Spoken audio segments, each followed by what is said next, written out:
I never thought I'd be the type of person to have an affair. Back when Robert and I were high school sweethearts, planning our future with all that naive certainty teenagers have, I genuinely believed we'd be different. We got married right after graduation. Had Sarah when I was barely 21, then Michael 2 years later. For the longest time, I thought I was living the perfect life. 22 years of marriage teaches you things you never expected to learn. Like how you can love someone and still feel completely invisible to them. Robert has always been the responsible one. The planner. The guy who color codes his filing system and gets genuinely excited about retirement portfolios. I used to find it endearing. Now I realize it was just another way for him to avoid actually connecting with me. The kids grew up, moved out, started their own lives. Suddenly it was just Robert and me rattling around in our perfectly maintained house with our perfectly balanced checkbook and our perfectly predictable routine. He'd come home from work, ask me about my day without really listening, then disappear into his home office. I'd sit in the living room watching shows he had no interest in, feeling like a ghost in my own life. That's the thing nobody tells you about long marriages. They can die so slowly you don't even notice you're attending the funeral.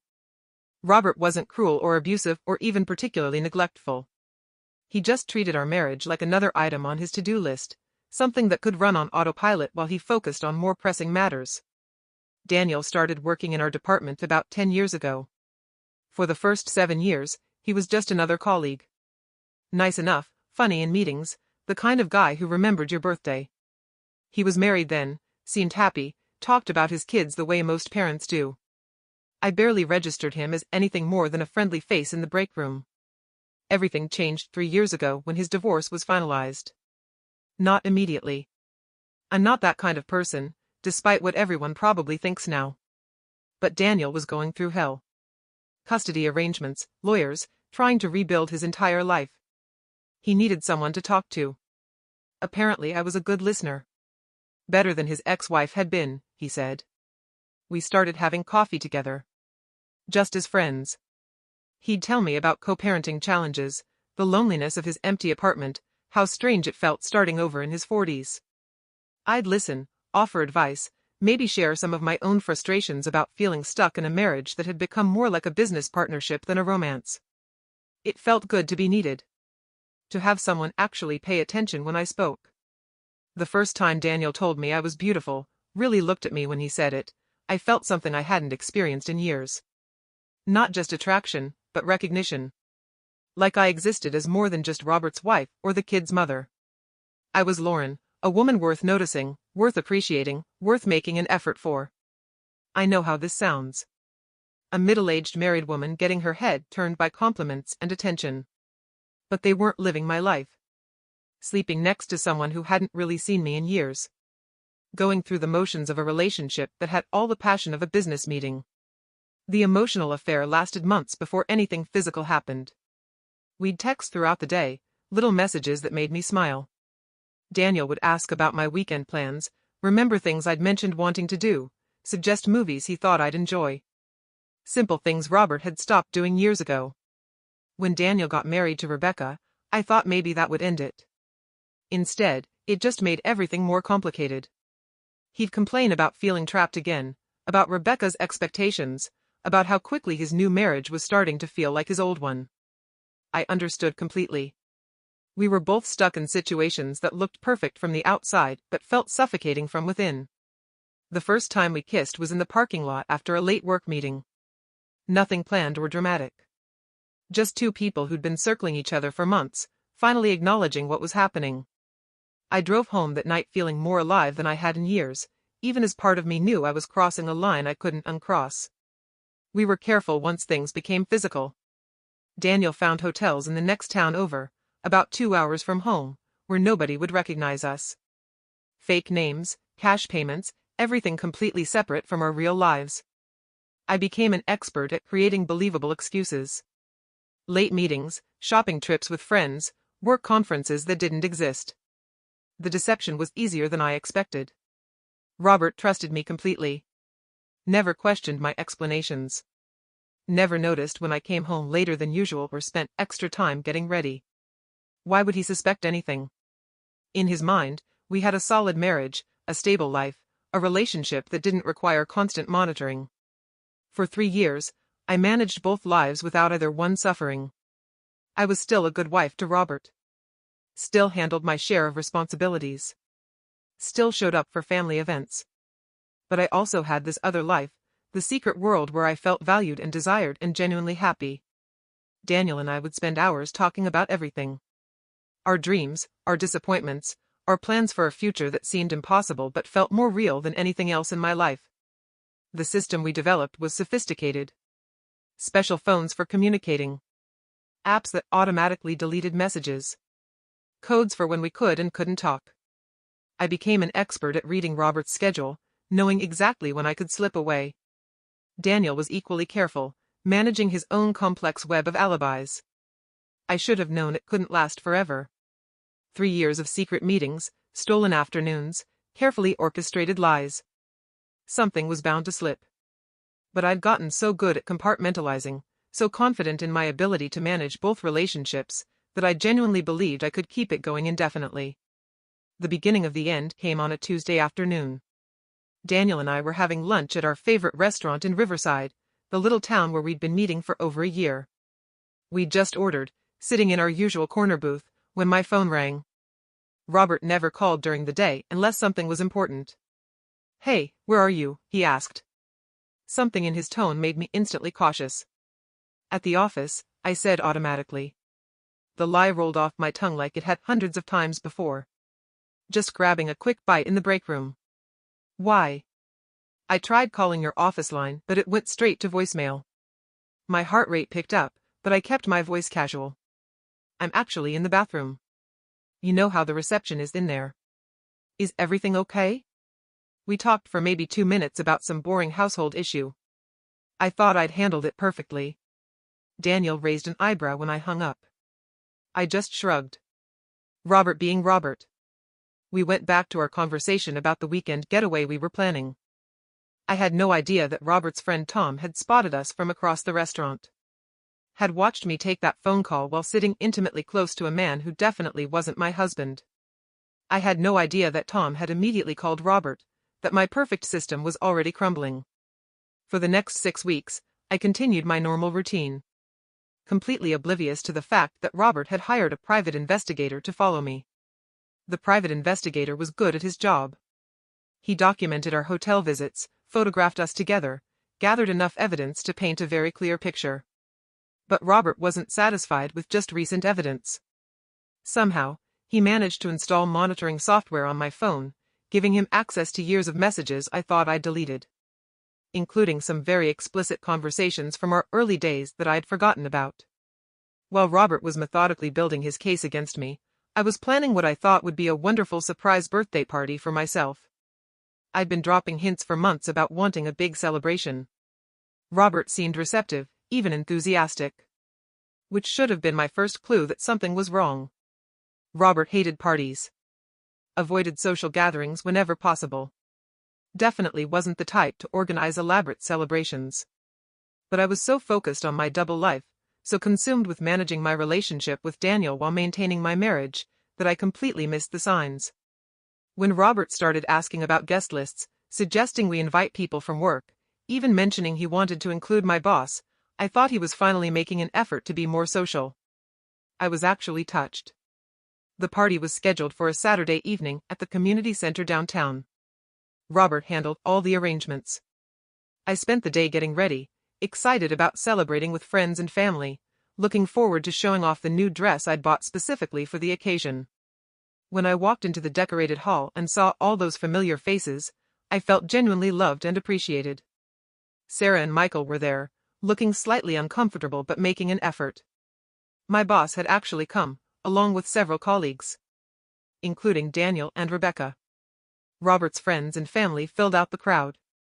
For a moment, I felt like the luckiest woman in the world. Robert waited until everyone had arrived, until we'd all had a drink and settled into party mode, before he stood up with a microphone. "Thank you all for coming to celebrate Lauren's birthday," he began. I beamed at him, thinking how handsome he looked when he made an effort. Lauren loves surprises, as I'm sure you all know. And I have a very special surprise for her tonight. Something in his tone made me pause. But I was still smiling when he continued. You know, after 22 years of marriage, you think you know everything about your spouse. But Lauren has taught me that there are always surprises. He paused. And her cheating on me after 22 years of marriage was one of those surprises. The room went completely silent. I felt my face flush hot, then cold. This had to be some kind of joke. Some misguided attempt at humor that had fallen flat. But Robert wasn't smiling. And neither was anyone else. I'd like you all to meet Daniel, Robert continued, gesturing toward my colleague, who had gone pale as paper. He's Lauren's co-worker of about a decade, and he was close enough to us that I invited him to the party. Daniel, would you like to tell everyone how close you and my wife have become? I tried to stand, tried to grab the microphone, but Robert smoothly stepped away from me. I have a slideshow prepared, he announced. The lights dimmed. Images began appearing on the screen behind him. Hotel receipts. Photographs of Daniel and me entering and leaving various locations. Screenshots of text messages I thought were permanently deleted. The room erupted in shocked murmurs and gasps. I could see Rebecca staring at Daniel with dawning horror. Could see my own children looking at me like I was a stranger. My boss was taking notes on his phone, probably already planning the workplace investigation that would follow. Robert, stop this, I managed to say. My voice came out as a croak.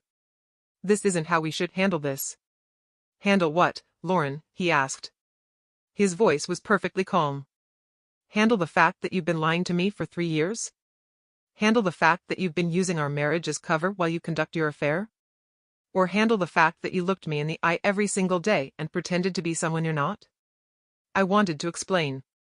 To tell everyone it wasn't as simple as it looked. That there were reasons they couldn't understand. But a man in a suit was suddenly beside me, handing me a manila envelope. Lauren Parker? Yes, I whispered. You've been served. Divorce papers. Have a nice evening. The party didn't last much longer after that. People began filing out in small groups, whispering, shooting looks of pity toward Robert and disgust toward me. Rebecca dragged Daniel out without a word, though I could hear her voice rising in the parking lot. My boss left with a curt nod that told me my Monday morning was going to be very unpleasant. Sarah and Michael stayed until almost everyone else had gone. But they weren't there to comfort me. How could you do this to Dad? Sarah demanded. And how could you do this to us? Do you have any idea how humiliating this is? You don't understand, I tried to explain. Your father and I have been having problems for years. This isn't just about Daniel. Then you should have gotten divorced like an adult, Michael said coldly. Instead of lying to everyone and making us all look like idiots. Robert refused to speak to me at all that night. Despite my attempts to apologize and explain. He called me several choice adjectives that I won't repeat, told me he never wanted to hear my voice again, and left me standing in that empty community center with the remnants of my destroyed life scattered around me like confetti. The next few weeks were a nightmare of consequences I hadn't anticipated. My boss launched an immediate investigation into my relationship with Daniel. I was suspended pending the outcome. I went from having 2 relationships to having no job and no income in the span of a weekend. Daniel was facing similar consequences at work, plus dealing with Rebecca's fury and his own children's confusion. He blamed me for not being more careful, for letting Tom see us, for somehow causing this disaster that had destroyed both our marriages simultaneously. The man who had spent 3 years telling me I was the love of his life suddenly couldn't return my calls. Sarah and Michael were furious with both of us, but especially angry with Robert for his public humiliation tactics. You could have handled this privately, Sarah told him during one of their arguments. You didn't have to destroy Mom in front of everyone we know. But they were equally disgusted with me for the betrayal itself. Michael stopped calling entirely for several months. Sarah would answer my calls but kept our conversations short and cold. I'd lost not just my husband, but my relationship with my children. At least temporarily. The divorce proceedings were swift and brutal. Robert had documented everything so thoroughly that there was no point in fighting the evidence. His lawyer painted me as a calculating deceiver who had used our marriage as a cover for an extended affair while systematically lying to everyone who trusted me. I tried to argue that Robert's public humiliation had been cruel and vindictive. That he could have confronted me privately and handled things with more dignity. But the judge seemed more interested in the 3 years of deception than the one night of public revelation. The financial settlement was fair by legal standards, but devastating to my actual life. Robert kept the house but had to pay me half its value. Which sounds generous until you realize I had to find somewhere to live while job hunting with a scandal following me around. We split our savings. No alimony, since I was perfectly capable of working. Assuming I could find someone willing to hire me after the workplace investigation concluded. The investigation at work dragged on for months. Daniel and I were both transferred to different departments, which effectively ended our relationship anyway. It's hard to maintain a romantic connection when you're both facing professional consequences for that same relationship. The passion that had sustained us through 3 years of secrecy couldn't survive the harsh light of public scrutiny and real-world consequences. I found a small apartment across town. Started job hunting. Tried to rebuild some kind of normal life from the wreckage of everything I'd destroyed. The loneliness was overwhelming. I'd gone from having a husband and a lover to having no one. From being part of a family to being the person everyone blamed for breaking that family apart. Robert moved on faster than I expected. Within 6 months, he was dating someone from his gym. A divorced woman with grown children who apparently thought his methodical approach to life was charming rather than suffocating. Seeing them together at Michael's graduation party was harder than I'd anticipated. She looked at him the way I used to, before familiarity bred contempt and boredom. Daniel's marriage to Rebecca didn't survive either, but he didn't come running back to me. Instead, he moved to another state for a fresh start, leaving me to face the consequences of our choices alone. 3 years of secret messages and stolen afternoons, and he couldn't even be bothered to say goodbye properly. The hardest part isn't the practical stuff. Finding a new job, adjusting to a smaller living space, managing on a single income. The hardest part is the way people look at me now. Like I'm someone they need to be careful around. Friends who used to confide in me about their own marital problems now keep their distance, as if infidelity might be contagious. I understand that Robert felt betrayed and angry. I understand that discovering a 3-year affair would be devastating to anyone. But I still think there were better ways to handle it. Ways that wouldn't have destroyed my reputation and my relationship with our children quite so thoroughly. The public humiliation felt vindictive. Designed to punish me rather than simply end our marriage. What I don't think anyone understands is how lonely I'd been in that marriage. How invisible I'd felt for so many years before Daniel came along.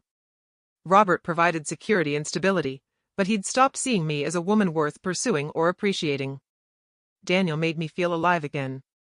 Reminded me that I was more than just a wife and mother going through the motions of a life that had lost its spark. I'm not proud of the deception. But I'm also not entirely sorry for finding happiness with someone who valued me. The lies were necessary because the truth would have hurt people unnecessarily. If Robert had been paying attention to our marriage instead of taking it for granted, maybe I wouldn't have needed to look elsewhere for the connection and passion that were missing. Now I'm starting over at 50. Trying to build a new life from the pieces of the old one. It's not the future I planned, but it's not entirely without hope either. I've learned that I'm stronger than I thought. More resilient than anyone gave me credit for. Maybe that's worth something, even if it came at a higher price than I expected to pay. The workplace investigation finally concluded with a formal reprimand and a permanent transfer, but I kept my job. Daniel wasn't as lucky. He ended up resigning rather than face the ongoing scrutiny. Sometimes I wonder if he thinks it was worth it. If those 3 years of happiness were enough to balance the destruction that followed. I still think about him sometimes. About the way he used to look at me like I was the most fascinating woman in the world. Robert never looked at me that way. Not even in the beginning when we were young and supposedly in love. Maybe that should have told me something about our marriage long before I decided to find that feeling elsewhere. The truth is, I don't regret loving Daniel or being loved by him. I regret getting caught. Regret the pain it caused our children. Regret the way everything exploded so publicly and dramatically. But I don't regret those 3 years of feeling truly alive and appreciated and desired. Some people go their whole lives without experiencing that kind of connection. And I'm grateful I found it, even if I couldn't keep it.